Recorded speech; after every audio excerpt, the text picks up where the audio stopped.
So para lang pong malinaw na dahil siya po ay nakalis, hindi po ako nakaposisyon dito. Sino po, Mr. Roque, ang pumirma dun sa lease, contract of lease? Ang pumirma po ay ang aking may bahay na si Myla Roque. So you are aware of this contract of lease? I'm aware of this contract of lease with this woman po, no? At ako nga po ang nagsabi na... But you have never met this person? I've met her po. So... I met her. In Kasi fact, kanina po, Mr. Roque, when I asked you, sabi niyo po, hindi niyo kilala.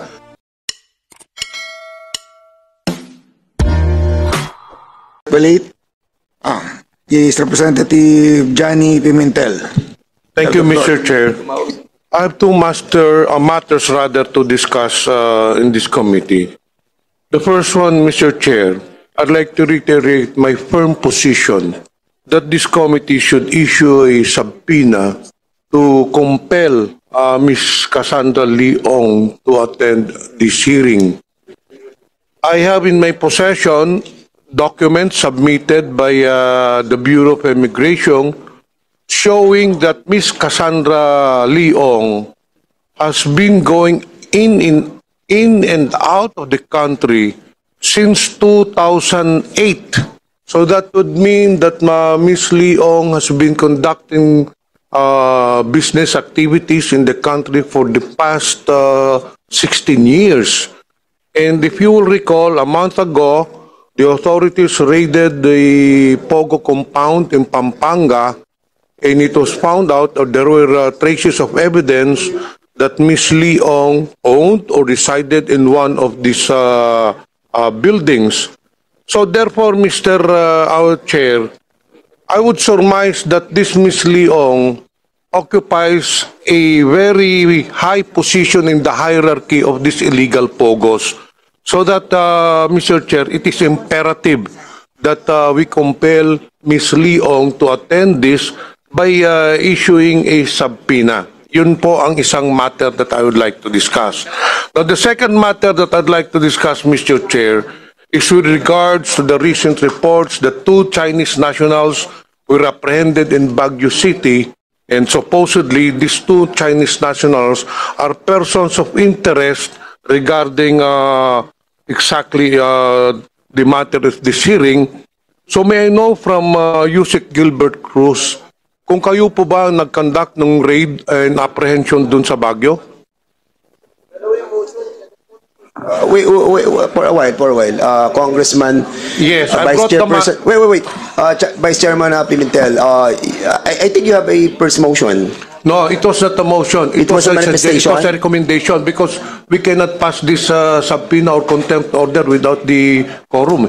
We have a quorum. We do? Yeah, we do have a quorum. We do have a quorum. Then, Mr. Chair, let me go back to my first matter. Yes, I move that we issue a subpoena to Ms. Leong, or rather, to make it more forceful, I move to cite for contempt Ms. Leong. Okay. Before we act on the motion of Vice Chairperson Johnny Pimentel, the Chair would like to recognize first Congressman Chairman Paduano. Go ahead. Thank you, Mr. Chairman.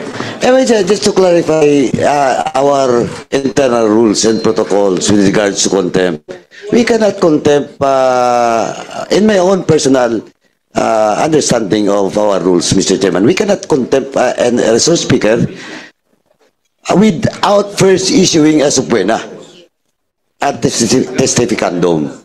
So we should practice, we should be strict on giving due process. But of course, question of not attending hearing without legal excuse, that will be the violation later. And that will be the basis for us to cite Ong if he will not be present in the next hearing. If we move and vote in favor of the motion of the Congressman Pimentel with regards to issuance of subpoena to Ms. Ong. We have invited Cassandra Leong twice, and in accordance with our rules and the practice of this House is on the third time that we have invited the resource persons, without any explanation, a show cause order will be in order. So, Mrs. Chair, so I think the subpoena is the proper order that this committee should issue to her. So if it will be okay with Vice Chairman let Pimentel. me, Sige, go ahead. so that everyone will be clarified, Mr. Chair. Under Section 11 of our House rules, the committee may punish any person for contempt by a vote of 2/3 of the members present, there being a quorum. The following shall be grounds. 1. Refusal without legal excuse to obey summons. It is very clear we have already issued 2 invitations to Ms. Leong, and she did not even reply. There is no legal excuse, and this falls within Section A of Section 11. So bakit pa natin patatagalin ito? We will know very well, kahit mag-issue pa tayo ng show cause order yan, kahit 3 show cause order pang-issue natin, hindi sisipot yung si Leong. Yes, Why we have to go to the long route when we can issue already to cite her for contempt? Very clear na naman po sa Section 11. We understand the emotion of Yes. the next governor. Kasi, Mr. But Chair, for the information of itong Vice si Leong- wait, Mr. Vice Chairman. For the information of the Vice Chairperson, the reason why we need to issue a subpoena order first because we don't have a 2/3 members who are present today. Okay, But if that is the pleasure of the body, Mr. Chair, Yes. then I withdraw my motion, and instead I Subpoena. offer a motion. I move that we issue a subpoena Yes. to Ms. Cassandra Leong. So Yeah, move, Mr. yeah, okay. Chair. So there's a motion by Vice Chairman Johnny Pimentel to issue a subpoena to Miss Cassandra Leong. Is there a second motion? I second the motion. There's a second motion. Any objection? Hearing none, the said motion is now approved. Okay. Can I proceed, Mr. Chair? Because I have 2 matters. I said I have 2 matters. Wait first. I think the Mr. Chair, I would like to thank Representative Flores because we switched. you switch. Time And slot. also with Congressman Bosita? Bosita will be the first interpolator. Minority. And then the majority. So if Pero he I will... was the one who was recognized. Wait. If you will allow, Congressman Bosita will allow it to be, for you to be the first interpolator, then I will Okay, no problem. recognize you. Okay, Congressman, Vice Chairman, Thank Johnny you, Pimentel, you are now Congressman recognized. Busita. I'm adamant because I have another hearing sa legislative franchise at 1 p.m. and there is a very important matter to approve. Now anyway, my second matter, I'll just be very brief. Again, may I reiterate my previous question to Yusek Gilbert Cruz, whether yung grupo ba ninyo ang nag-apprehend doon sa 2 Chinese nationals in Baguio?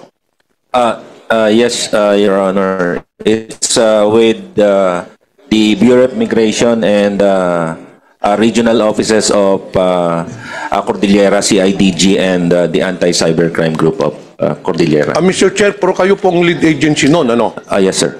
Okay, can you, for clarification purposes, sino po ba itong 2 Chinese national na nahuli ninyo doon? Yung dalawang wait, sir, I'll just get my records.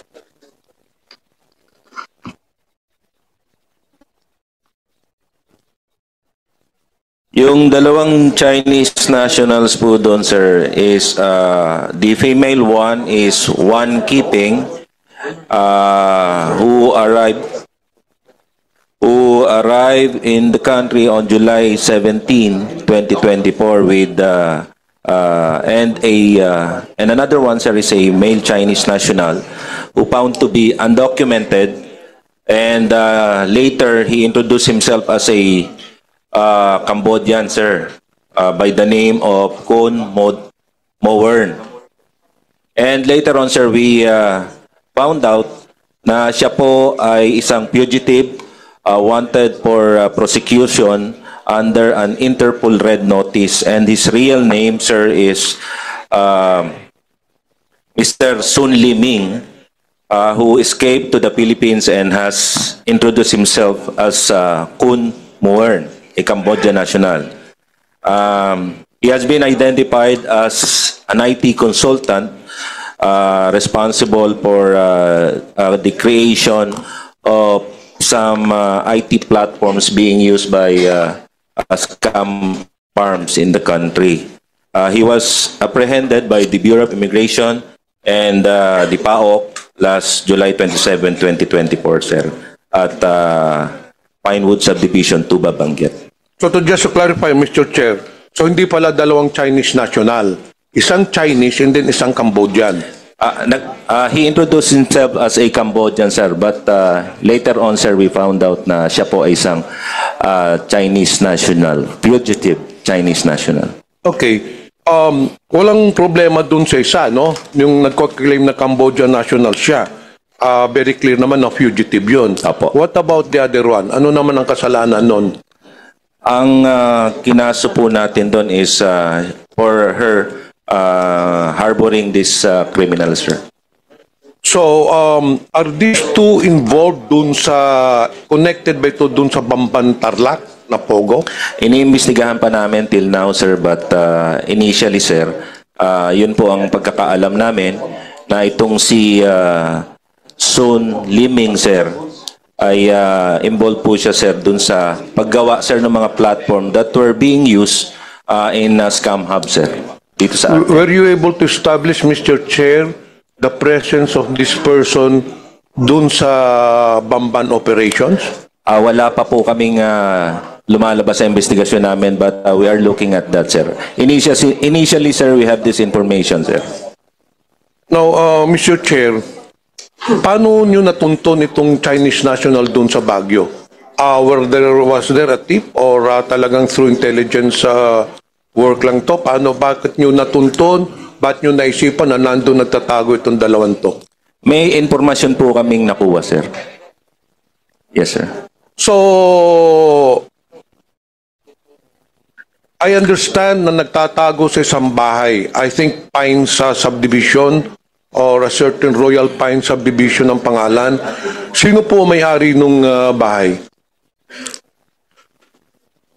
Sa ngayon po, sir, as yun nabanggit po kahapon, it's a property, a corporate property. I think it was owned by Mr. Harry Roque. It's a corporate property but being leased by this Chinese national. So it's owned by corporation. The house is owned by a corporation, and in turn, the corporation is also owned by, or rather, it shows that the owner of the said corporation is former Secretary Harry Roque.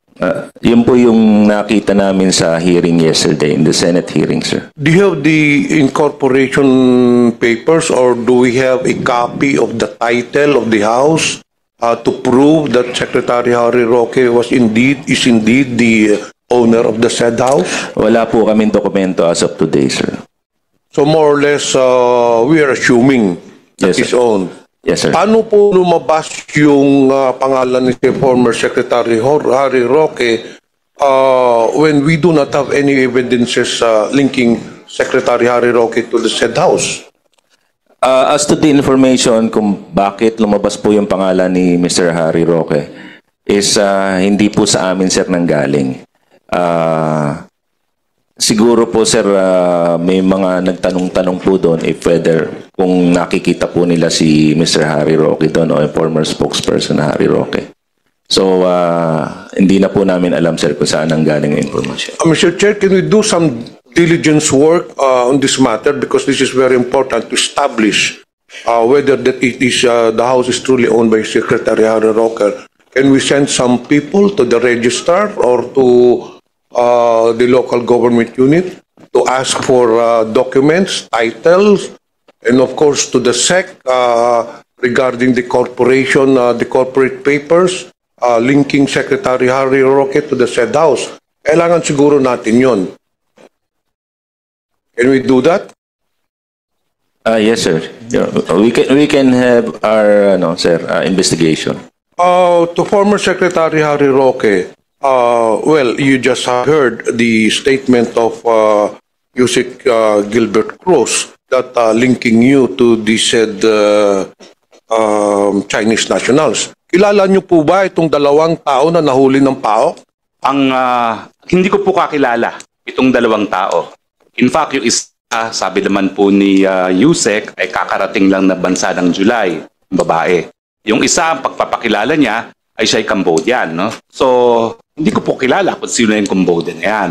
Pero actually, Manong Johnny, just to facilitate things, inaamin ko po that I have an interest in the corporation that owns the house. Hindi ko naman po dininay ito sa Senado. Ang problema lang po talaga is we're in the process of distributing property within the family. And right now, hindi po sa akin talaga yung property. But nagkasundo po kami na talagang I want to retain this property. So ngayon po, ang nag-aari ng property ay, sandali po, kunin ko lang yung pangalan ha. At So, former Secretary Harry Roque, you admit that you have an interest in this house I by have an virtue interest of the corporation owning this house. yes po, ang may registered owner po nito is Page 2 Lot 37 Pinewood Holdings Incorporated. In turn, it is owned by a holding corporation called Biancham. Now, ang totoo po nito, I will have no more interest in Biancham, according to our organization, but I will have full interest in PH2 Lot 37 Pinewood Holdings as part of our division within the holding corporation. Pero ang punto po is, meron po kami contract of lease na ang pumirma po ay isang babae. Ang pangalan po niya ay Yoon Wan. At ito po ay dated January 15, 2024. At least na notaryado, pinresenta po niya ang kanyang passport at require din po siya na magpresenta ng Alien Certificate of Registration para patunay na legal po siya sa Pilipinas. And I would like to submit a copy of this contract of lease to this body. And likewise, I don't think you have a copy of my contract of lease yet, so I will also provide this with to the PAOK. No? So para lang pong malinaw na dahil siya po ay nakalis, hindi po ako nakaposisyon dito. Sino po, Mr. Roque, ang pumirma dun sa lease, contract of lease? Ang pumirma po ay ang aking may bahay na si Myla Rocket. So you are aware of this contract of lease? I'm aware of this contract of lease with this woman po. No? At ako nga po ang nagsabi na... But you have never met this person? I've met her po. So... I met her. Kasi kanina po, Mr. Roque, when I asked you, sabi niyo po, hindi niyo kilala. Hindi po, yung lalaki po. But now you're telling this committee na na-meet mo pala yung Leslie po. Yung Leslie. Yung Leslie po. In fact, hindi ko lang po na-meet. May isang beses pa na nag-lunch kami sa Los Angeles. No? So, wala naman po akong kaduda-duda na siya ay lehitimo. Siya ay extensively traveled at meron naman siyang ACR. Sa katunayan, she wants to be in complete compliance with the law. Kaya po ngayon, nung napaso ang kanyang ACR, umalis siya ng bansa at ang sabi niya sa akin, she's in the process of renewing her ACR. Pero ang tingin ko naging problema po rito ay itong babaeng ito na may Alien Certificate of Registration at merong passport, ang nakalagay po sa kanya single. So ngayon po, nagtataka ako kung ano talaga ang relasyon nila doon sa lalaki na nahanap sa aking bahay. No? At nung nahanap nga po yung lalaki sa aking bahay, ito nga pong si Ana, no? Ang tawag ko sa kanya Ana kasi yun yung American name niya, hinanap ko at sabi ko, sino yan? Well, yun nga po, lumalabas na yung Cambodian pala ay isang partner niya, pero ang hindi ko naman alam, hindi sila kasal, ewan ko talaga kung talaga siya nananatili doon, pero meron po akong katiwala doon. Kasi po, natakot ako na kapag pinaupahan ko sa incheck, sa Chino, sorry po for the derogatory word.